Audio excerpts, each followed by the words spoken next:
இன்னைக்கு கொண்டக்கடலை ஊற வச்சிருக்கிறேன் 1 கப்பு. இன்னைக்கு கொண்டக்கடலை பக்கோடா பார்க்கலாம். இதை மிக்சியில் போட்டு அடித்து எடுத்துக்கலாம். ஊற வச்ச கடலையை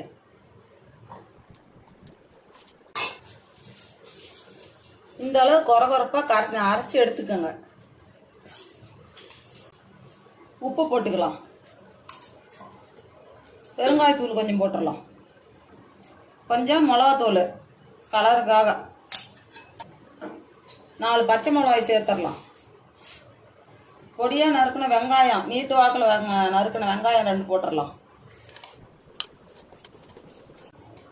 கொத்தமல்லி தழை கொஞ்சம் போட்டுடலாம். கொஞ்சோண்டு கருவேப்பிலை நறுக்காமல் அப்படியே போட்டுடலாம். எல்லாம் சேர்ந்து கலந்து பிசைஞ்சு விட்டுக்கலாம்.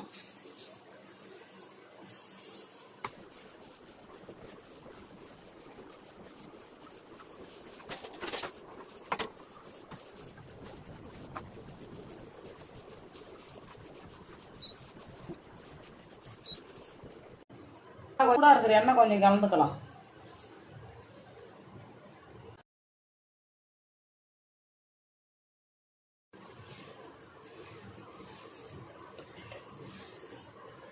சுடு எண்ணெய் கலந்துக்கிட்டா நல்லா பக்கோடா மொறு மொறுன்னு வரும். எண்ணெய் காஞ்சி போச்சு, போடலாம்.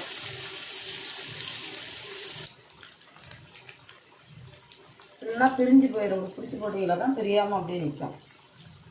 உடனே போட்ட உடனே திருப்பி விடாதீங்க. கொஞ்சம் வெந்த வேடு தான் திருப்பணும். திருப்பினா உடனே திருப்பினா நல்லா உடஞ்சி போயிடும்.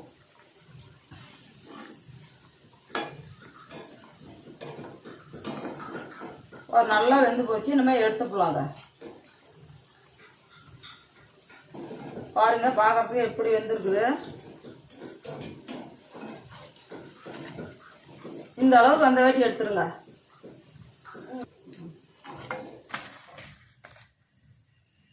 கருவேப்பிலை போட்டுக்கலாம். பூண்டு போட்டுடலாம்.